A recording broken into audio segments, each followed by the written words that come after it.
Time for us to christen the event of the month, and it's actually right in our own backyard where we happen to have a tremendous rainstorm. This occurred actually on the very last day of September and into the first day of October. The remnants of Tropical Storm Nicole brought flooding all the way from eastern North Carolina up into New England. Wilmington, North Carolina had a 3-day tally of over 22 inches of rain.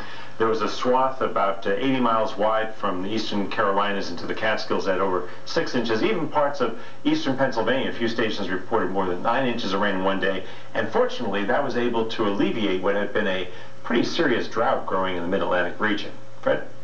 Now the fun really begins, because this is the time in the program where we turn the clock back a little more than 30 days and see what we said the weather would be like around these parts. Here's a look at the Climate Watch forecast that will apply through October 20th.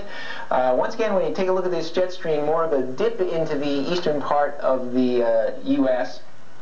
It will not be bringing in a cold air from central Canada, but it will help with the opening up of the Gulf of Mexico to give us some welcome showers here in the northeastern part of the United States. It probably will be wettest down near the Gulf Coast. Warm spells will get into the Rocky Mountain states, but I think the big news will be at least a lot damper than it has been. So summarizing for Pennsylvania, it looks like a little mini drought relief. At least half of the state, that means more than 33 counties with above normal rainfall, and not many frosty nights.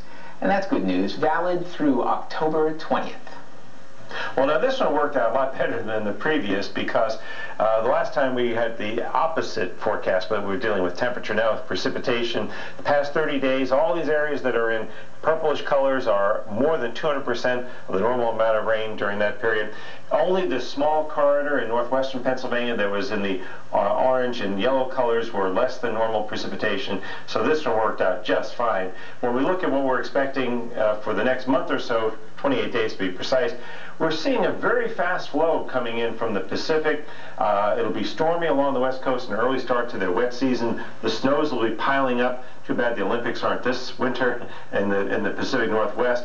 Also, it'll be dry in the southern part of the country and almost balmy, quite warm and yet very pleasant in parts of the southeast. But many fronts coming in, but all of those fronts will be generally followed by Pacific air, and there'll be some early snows in the upper Dakotas and also in the upper Great Lakes, and we'll get regular fronts coming through here, which means the following for this part of the country. Not much deep chill as we get deeper into autumn, taking us through the 17th of November. No more than 2 days with minimum temperatures that are 10 degrees or more below normal, and a noticeable lack of sunny days.